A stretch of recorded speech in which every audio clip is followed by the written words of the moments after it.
Hello, I'm Todd Hall, President and CEO of TruLiant. As we mark our 70th anniversary in 2022, we reflect on a rich history that would not be possible without the support of the great city of Winston-Salem. From our humble beginnings in 1952 to the present, where we will soon serve over 300,000 members, hire our 1,000th employee, and exceed $4 billion in assets, to a future poised for continued growth. I am proud of the work we are doing together.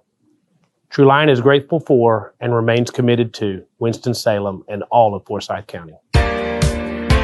Welcome to the Greater Conversations podcast. I'm Deetra Miller, the Director of Member Relations and Engagement at Greater Winston-Salem, Inc. We'll use this platform to showcase our local businesses, our community, and their stories.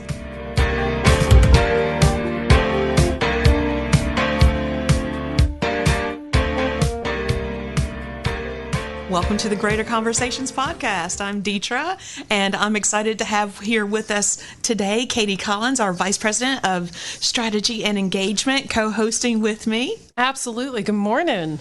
We are super excited to have here with us today Robyn McElwee and Donnie Cowart, the founders of Crazy Running. Hello. Welcome to the show. Good morning. Yeah, thanks so much for having us. Of course. Now, I'm sorry, you guys, you can't see this on the podcast, but I'm looking at the coolest shirt that Donnie's wearing with the Crazy Running logo. So we're going to circle back. I want to hear how you guys came to design that logo for the brand. Yeah. But let's get started simply by letting you guys introduce yourselves. Yeah. Robyn, we'll start with you. Sure thing. I'm Robyn McElwee. Started Crazy Running about 13 years ago now. I have been a runner as long as I can remember. It is just part of who I am. I'm a proud mom of 3 kids, and God has a sense of humor, so I have 3 more. I have a real Brady Bunch going on with the dog without the maid. Oh, wow. So just stay really busy between Crazy Running and my family, my mom. Lots of good friends. I've been in Winston-Salem since I finished up at Virginia Tech back in 1993. So wow. Been here a long time. That's excellent. Donnie? Yeah, so I grew up in a really small town, Rustburg, Virginia, ran there, really, getting into figuring out what running was. I was lucky enough to be in the right place, right time, got a scholarship to the Virginia Military Institute, continued running there, had a really good coach in college, and then kind of finished up my college career as an All-American in the steeplechase, and was kind of finally figuring out like my potential and really felt like I was just now getting to the tip of the iceberg, so I wanted to continue. Moved to Charlottesville, Virginia, where the coach I still currently work with, Brad Hunt, we still keep in touch and communicate. I started working with him, and under him went to 10 U.S. championships and Olympic trials. Wow. Which the highest placed 4th in the Olympic trials, which if you know about the Olympic trials, top 3 get to go to the Olympics. So just missed out on being that Olympic team member in the steeplechase. And then since then have moved on to the marathon and doing some exciting things there. And then bumped into Robyn when I moved to Winston-Salem. We started talking about running. I actually started training Robyn as a master, as a runner in the downhill mile, Blacksburg Mile. And then we eventually started talking about Crazy Running, and she had this wild vision of where she thought it could go, and I was right there beside her and like, man, this really could, I think, go that way. And now here we are.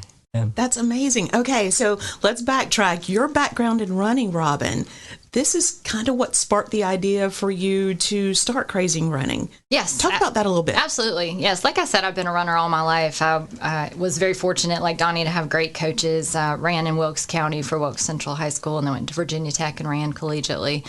Never quit running, never gave it up completely. It ebbed and flowed through life with kids and pregnancies and different careers, but never gave it up, never shelved it at all. I stayed home with my kids primarily once I had 3 young kids, just kind of boom, boom, boom. So I was up to my ears in children and diapers and all that, and started coaching at a local high school. And that, by the time I had 3 kids, it was a little difficult to coach high school. And so I took a little time off from coaching and just missed it so much. By the time my youngest was about 4, I started just crazy running had its infancy in a small little track program down at Haynes Park.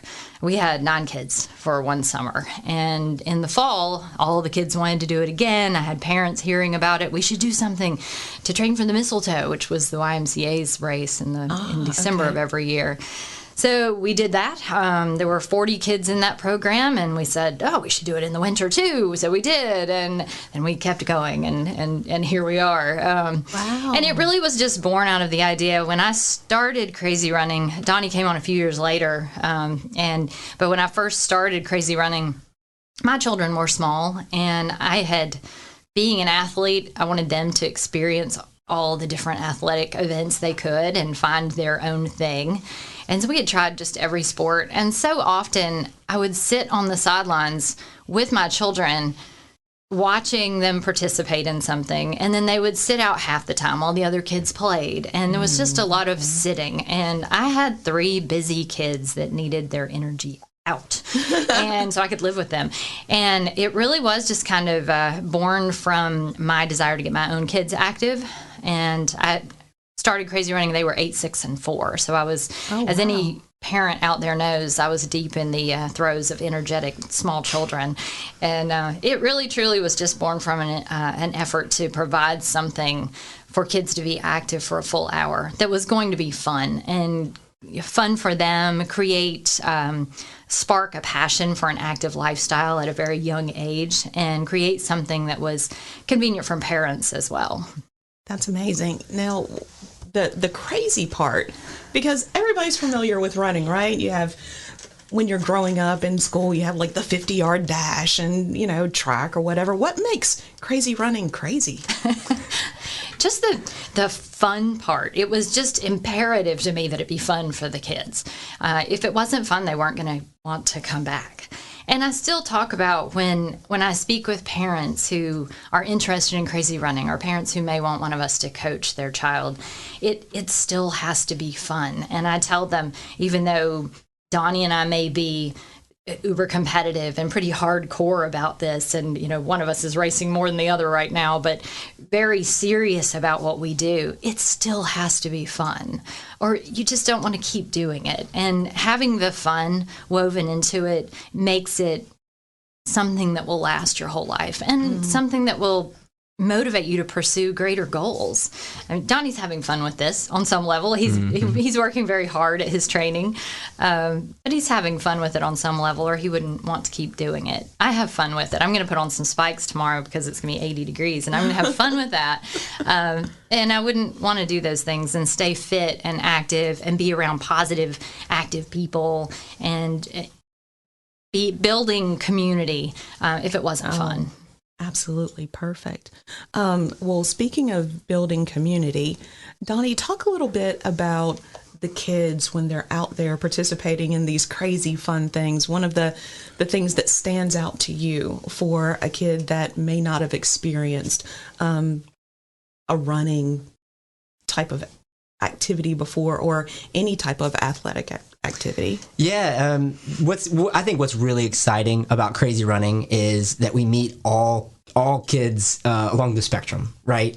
Whether they're completely uncoordinated, have never played a sport, and don't even know what they're doing, and we get the kid that has already run 3 5Ks and run a mile and is ready to do all the running and is like, man, I'm really pumped and excited. So that's what's so exciting about seeing all those kids come together and for a common goal. So a lot of times what we do is pair them up, team them up, do relays. Sometimes the entire group at practice has something to accomplish, whether it's, we have a game where everybody that's on the field is in on an objective to accomplish for that day, right? And that gets that team bonding, that experience of like we accomplished something, and that's really what we're all about, is like bringing groups of kids together, allowing them to fully experience accomplishing a goal, we're some of our shirts have said less talking, more running. We're just about the action, the results, getting down dirty in the dirt and playing and running and having fun. And I think that's what's fun to see, because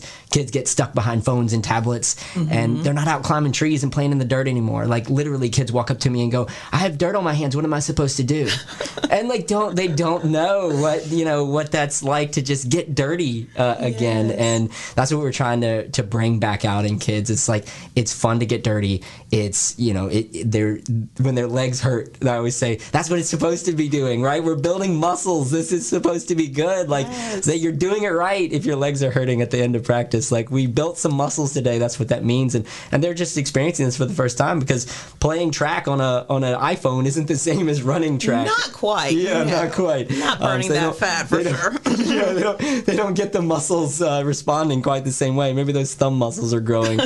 But that's what I think is fun to see. The kids get so excited when they finish a mile after we've trained for 8 weeks, how sense of accomplished they are after doing something like that, or finishing a 5K, their first 5K ever. Maybe they had to walk some, maybe they ran the whole way, but either way, getting to that finish line, getting to cross under it, it's so powerful for a kid to just go from very unsure of themselves and sport to completing something they had even no idea they could do. Oh, that's amazing. So I got to ask, is there a big kids crazy running? Because I could definitely use some of these programs. But for all the parents that may be listening right now, how do they get involved if they have a child that they're looking to get the wiggles out, as I've heard you say? How do they get to participate? Yeah, so the first step for checking us out would be check out our website, crazyrunning.com. All of our information is there as far as the programs. We're in many different cities now. We're not only in Winston. We're growing across North Carolina. Awesome. And we're even in Georgia, and we're starting to have programs in Maryland as well, and coming soon in Virginia. So we're slowly, through really good people, growing our presence and getting kids active in more cities. But yeah, check out the website and reach out that way. They can we try to make it as easy as possible for parents to sign their kids up. But yeah, all of our programs are listed there. They can check out our Facebook page. There's videos of what kids will be doing and kind of the flow of practice and what to expect. Like Robyn said, we're always going to keep it fun. We're going to keep it moving. A quick note on what she was talking about, and what really resonated with me and why I got involved is I was cut from my JV basketball and baseball team. So you talk about those kids that sat the bench. Like, I played all these sports when I was little, and half the time sat the bench because I wasn't good enough or wasn't coordinated enough yet, and it just wasn't the right time. And as I got older, I tried out for my JV basketball and baseball team, and I was like, yeah, I'm going to be this athlete. And then I got cut, and I was searching for my right sport, and luckily found running. And what we hope to do is, not every kid's going to be the sole runner. They're going to run because they play soccer, because they play basketball and need to also run. But we want to find those kids early that running is their thing, and running, they do have a talent to run, or they just need exercise and can become lifetime runners and enjoy running as stress relief as they get into college where things become more stressful. Like, we want to find those kids early enough and give them this as a thing, a tool in their toolbox to handle life and to keep fit. We saw during the pandemic how much physical and mental health are so intertwined. And so just get out there and be active, and we can make it fun. We don't have to just run boring laps around the track. We can have fun with it. Give us an example of something fun. What's a fun thing? So this is probably one of the best games we play, and I have no idea why, honestly. The kids love it. We call it the if circle. And so we ask a question. If you love pizza, you get to run a lap around our circle. And the wording is important there. You get to run a lap. You don't have to run a lap. You get to run a lap. And so the kids get really amped into this game. And so by the end of this game, they are in my face yelling their questions of what they want me to ask next, no matter the age. And they have no idea how far they've run. They would have no clue how far they've run. We don't know how far they've run, because it's just amazing. You're just having fun. You're not keeping count, and it's like when you sneak the veggies into the meal. Exactly. You gotta trick them into it. We are the sneaky veggies. You had so much fun. You don't even know what you did. Yeah. And so parents will ask us sometimes, or ask the kid when we're in earshot, how far did you run today? And we would we would have no idea. They would have no idea. Some kids have worn a GPS watch, and they've covered as much as 4 miles in a practice. Wow. But it's just inside of our little games, and they're getting little breaks here and there. And that's what we're trying to teach kids is it's sneaky, and we can get fit in lots of different ways, and it can be fun, and it doesn't have to be boring laps. I love that. Yeah. So, Robyn, over the years, what is one of your favorite success stories of a kid that came in that wasn't really an athlete and decided to start crazy running? Oh, there's so many. It's kind of a spectrum of kids who have come in and are now running in college on a scholarship. Or probably the one child that comes to my mind is a young man who started running with us 3rd or 4th grade, maybe 10 years old. And I never knew this until way later. He was just sort of struggled as he got into middle school, just couldn't find his sport, couldn't find his tribe and his people. And he kept coming to crazy running, and he was just a polite, quiet kid. You probably know who I'm talking about. I think I do. And he kept coming and he participated, was great. And then he left us because he went to high school, and he sort of aged out of a lot of our programs. We didn't see him that often, but I ran into his mother a couple of years later, and she said, I just want you to know what an impact crazy running made on this child. Wow. It was her firstborn, her oldest. And she said he joined the cross-country team when he got to high school his freshman year. And this was a kid who didn't have many friends in middle school, was really struggling socially and emotionally with things. He joined the cross-country team, and those are his people. He has this giant pack of guy friends. They do things together. He's disciplined and goes to practice. He cares about his grades. He has a great coach who supports him in all this. He loves his school. And he had he was so happy with running as a sport for him that intertwined him into the school, and he had buy-in to the school and school spirit and his academics and socially and emotionally, and had good friends through running. And she was just so grateful to us that we had given that to him. And he continued to run all through 4 years of high school. I think he may be running club in college now. He's about to graduate from college next year.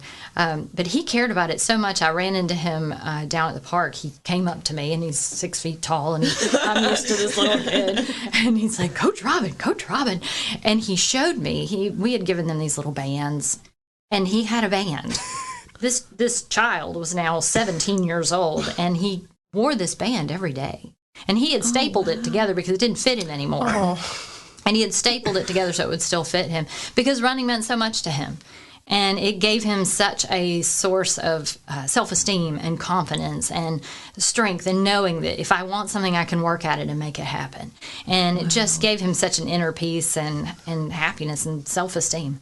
And so that was just a huge... There's hundreds of those stories. I love that story.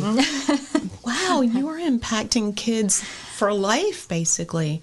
And speaking of that, how many kids do you think you've impacted over the years? Like, how many kids have gone through the program? I wish I had the answer to that. We are so busy getting kids running, we don't keep count of kids running sometimes.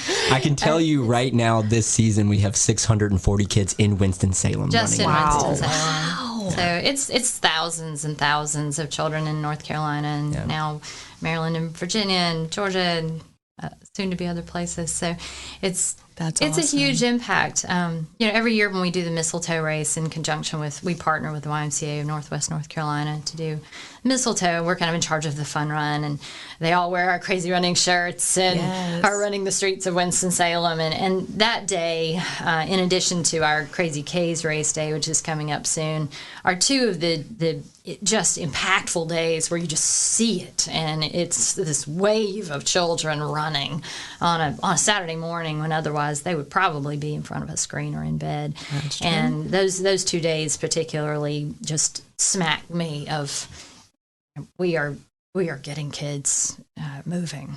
Wow. It's amazing. So when you're not running, what's your favorite thing to do in Winston?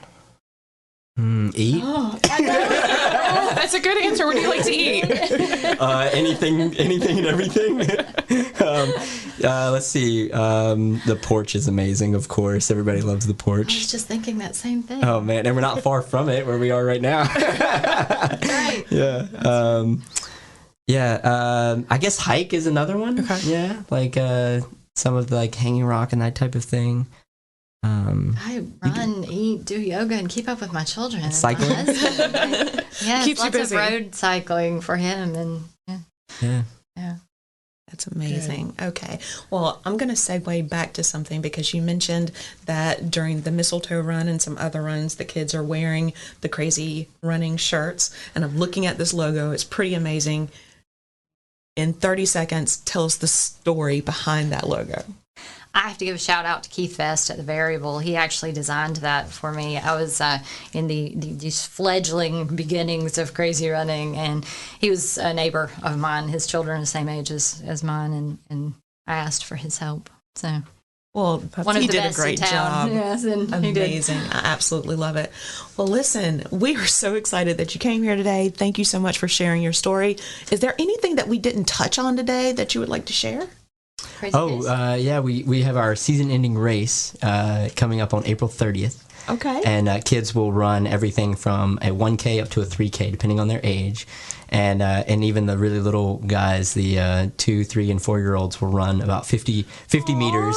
We call it the 50-meter rumble because they're getting in there with the mascots. They got so sweet. Yeah, I don't want to spoil it. We got some really cool mascots coming, like Bolt from the Dash, and great. and some really other fun mascots that'll be there. Hope of Winston-Salem will be there as well, and they have some mascots. Those are going to be really cute. I don't want to spoil anything because I'm keeping a few surprises for the kids, and I've told them a few that are coming from a few different schools. I've let them know, and they're excited. The kids are excited. Anytime I tell them some of the mascots that are coming, they're pumped. So it's a really fun day. We're expecting. We have 640 kids and their families who are expecting a really big crowd, and they'll be coming in and out all day or not all day, but all morning from about 9 a.m. until 11 a.m. at Haynes Park. Oh, that's going to be fun. One of the things we're really proud about with Crazy K's is it actually serves as a fundraiser for the Winston-Salem Forsyth County Schools for the PE and Healthful Living Department. Oh, wow. So we'll be giving a giant check, literally, to the Winston-Salem Forsyth County Schools, and specifically to that PE and Healthful Living Department, because they need all the help they can get getting these thousands and thousands of children across the county and the school system running. So it's a little piece of what we can do to give back to the greater school system and the greater community. That's awesome. Well, thank you for what you do for the community. You guys are great. Thank I you. love crazy running. Thank you. And if you could decide, like Katie said, to have crazy running for adults, You gotta let us know. please let us know. How to keep it fun. Yeah, it is something we think about. Well, speaking of crazy running for adults, you may have heard about, the cow tipping over trailer. Yes. That was So, quite a story. if a cow happened to wander into the program, how would you get the kids to focus on their running? I think we'd have to make the cow part of the relay. Gotta run a lap around the cow. That's exactly what I was thinking. Down around the cow and back. Tag the cow and come back. Keep it moving. I love that. That's a new shirt right there. There you go. Only in Winston-Salem. So we're so glad that you're a part of our community here in Winston-Salem, Forsyth County. Thank you for being here. And again, tell the listeners how they can get in touch with you. Yeah, check us out on crazyrunning.com. Check out our Facebook page. Just throw Crazy Running into Google. You'll find our Facebook page, our Instagram. Great ways to follow us, see what's coming next. We post about our programs coming up. You can even sign up for our email list, which is also on our website, crazyrunning.com. Sounds good. Thank you so much. Until next time. We know you enjoyed this podcast today, so join us for the next episode of Greater Conversations. By the way, you can follow us on social media. We're on Facebook, Instagram, Twitter, and LinkedIn. Be sure to smash that subscribe button. Also, be sure to visit our website at winstonsalem.com. The views and opinions stated in this podcast are solely those of the contributors and not necessarily those of our sponsors, distributors, or hosting companies. This podcast is copyrighted and cannot be reproduced without expressed written consent of Greater Winston-Salem, Inc. or your toast.